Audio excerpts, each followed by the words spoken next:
Yo mga kamasa, nandito tayo ulit sa another vlog ng Kamasa TV, kung saan ang pagkain ay laging may kwento. Sama-sama ang sarap, kwento at saya. Ano pang hinihintay natin mga kamasa? Tara na! Tara!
Natin Pahin man natin ito. yung masa sulit na sulit, napakadaming laman. Kahit tingnan nyo pa. Sulit na sulit, 130 pesos lang yan mga kamasa. Mas overload, sa halagang 130. Tingnan nyo na lang Mga kamasa, ang sarap ng ano. kung gaano karami. Yung serving nila dito.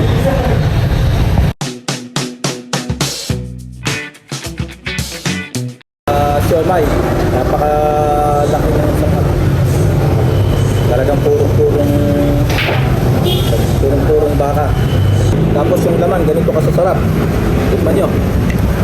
Tingnan nyo naman kung gaano kadaming sahog niya, no?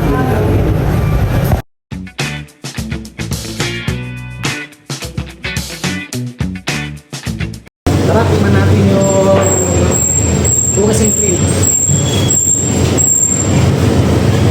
Ayan, manakla.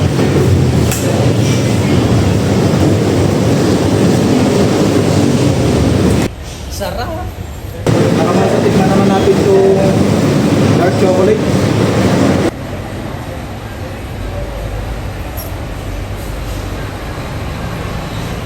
Sarap. Okay mga kamasa, maraming salamat po sa inyong panonood. Kita ko sa lang po tayo sa susunod na videos. Peace out.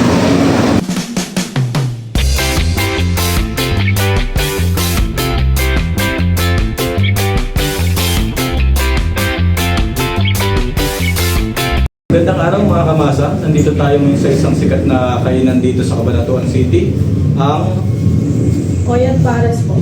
saan matatagpuan ng Oyat Pares? Sa Baltic 20 po, bakit po ng tulay ng Mepio. Anong pangalan na may-ari ng Oyat Pares natin? Kung may-ari po ng may-ari ng Pares na ito, si Ma'am Chari po, Kabini. Chari Kapti. Oh. Ano yung mga specialty ng kainan natin?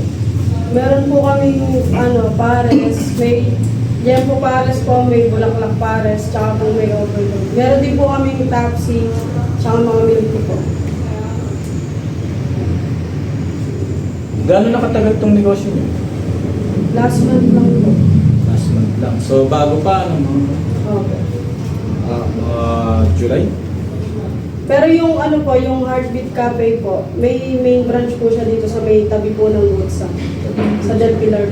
So ibig sabihin itong Oyat Pares nagsimula ngayon. Tapos meron din silang Heartbeat Cafe, then Happy Manok po. Happy Manok, yun. Kung magkakaroon ng, kunyari ako, magtatayo ako ng negosyo, ano yung magandang ipapayo mo sa akin para gumanda yung negosyo? Ang may papayo ko lang po, sipagan lang po, magtyaga lang. Magtyaga. Tapos, lagi lang po subok ng subok. Tama mga kamasa.